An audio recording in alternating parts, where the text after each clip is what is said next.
Bonjour mes élèves, aujourd'hui je vous présente le texte de lecture Le monde désert. Bienvenue dans notre séance.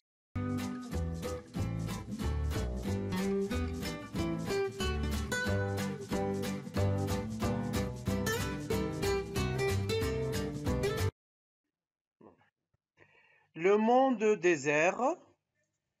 Le ciel est le plus vide des déserts. Aucun être vivant ne peut s'installer dans cet espace dépourvu de tout abri.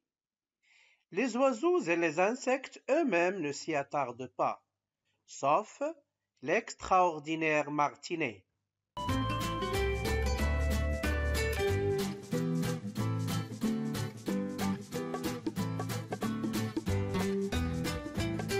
Un monde sans rien.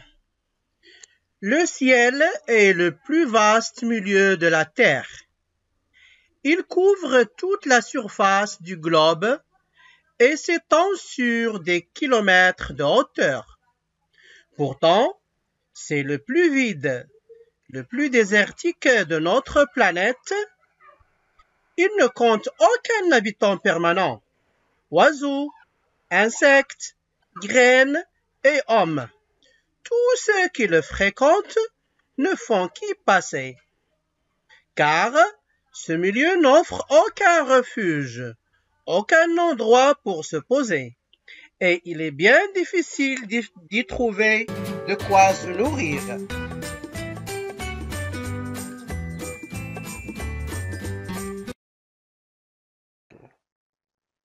Les migrateurs de l'extrême. Dans le ciel, il ne suffit pas de bien voler. Il faut aussi savoir couvrir des milliers de kilomètres, parfois traverser des mers entières ou des déserts, sans ravitaillement.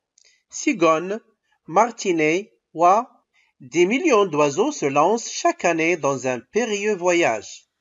La migration. Ils volent des semaines, parfois des mois, fuyant le froid de l'hiver pour rejoindre des régions clémentes où la nourriture est abondante.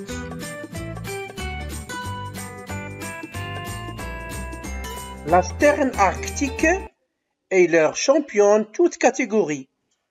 Elle boucle le tour de la Terre en un an, soit 18 000 kilomètres, pour aller du pôle sud au pôle nord au printemps, et autant pour le retour en automne. Les jeunes doivent attendre l'âge des 3 ans avant d'avoir la force d'entreprendre un tel périple.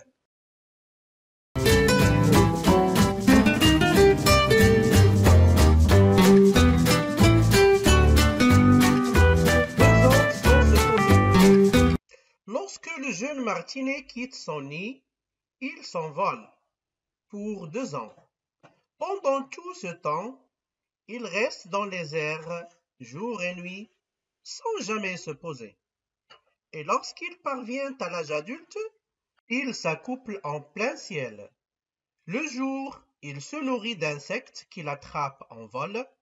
Le soir, il monte à plusieurs kilomètres d'altitude et s'endort en planant. Il descend alors lentement, porté par les vents et soulevé par les bourrasques.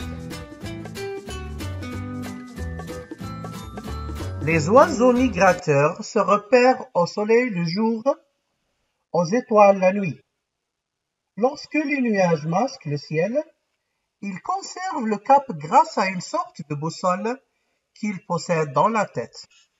On ignore encore comment ils retrouvent le même endroit après un vol de milliers de kilomètres.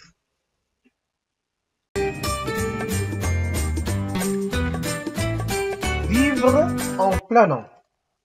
Bravant les tempêtes du Grand Sud, l'albatros hurleur quadrille l'océan austral des semaines entières pour pêcher assez de calmars et de poissons pour lui et pour son poussin qu'il attend au nid.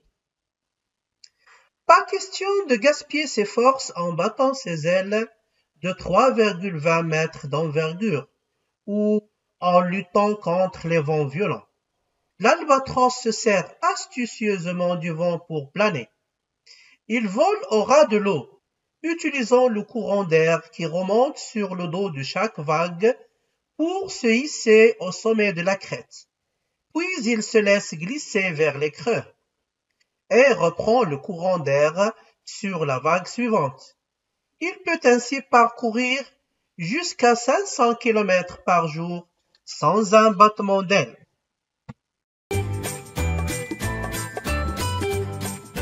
2000 km, c'est la distance incroyable que parcourt le monarque. Chaque été, ce papillon de 10 cm migre du sud du Canada où il a éclos jusqu'en Californie où il passe l'hiver au chaud.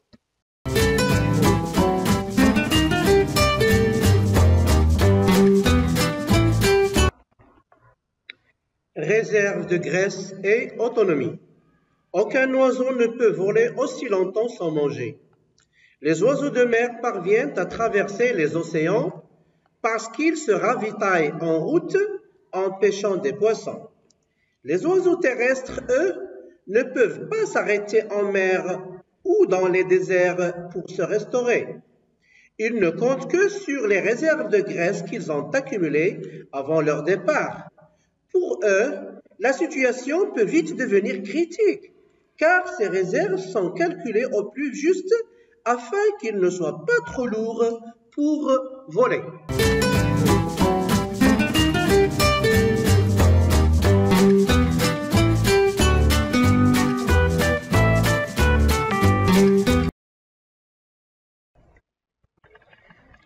Ainsi, la minuscule paruline qui pèse 10 grammes, 1. Double de poids avant d'entreprendre le survol de l'Atlantique, 2.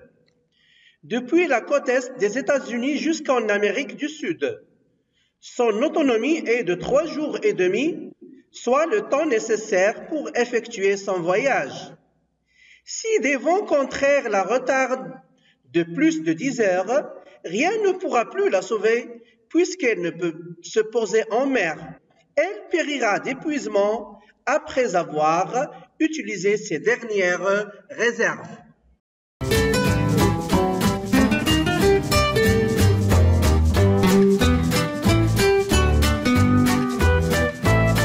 Pour dormir, le martinet plane en somnolent et se laisse porter par les vents. Lorsque la tempête souffle, il peut se réveiller le lendemain à 200 km de son point de départ. Peu lui importe puisqu'il n'aura aucun mal à refaire rapidement le chemin en sens inverse.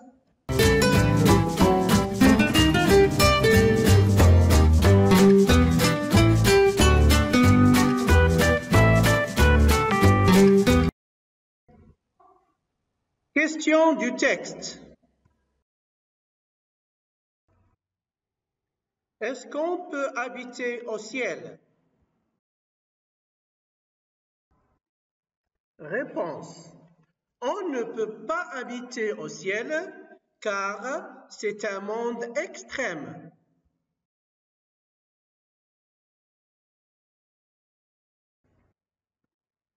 Quels sont les migrateurs de l'extrême? Combien de temps volent-ils dans le ciel?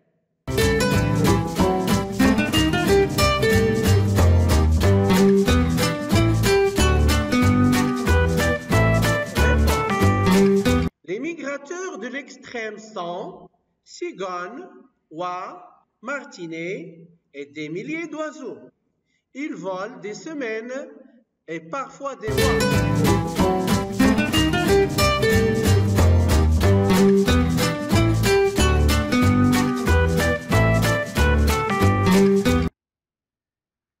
Question 3.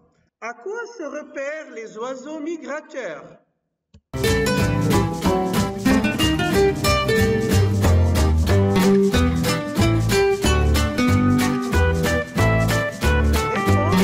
Question 3. Les oiseaux migrateurs se repèrent au soleil le jour et aux étoiles la nuit.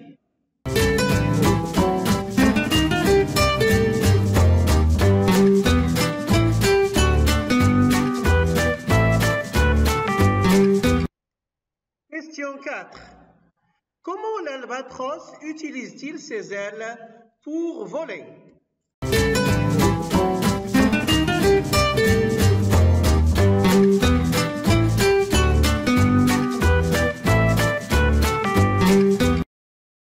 Réponse de la question 4.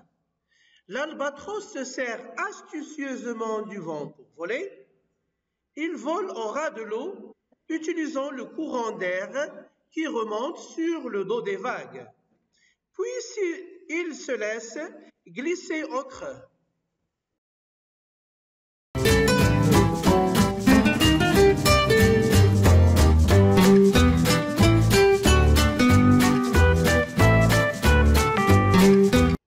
Fin de la leçon. Merci à vous, mes élèves.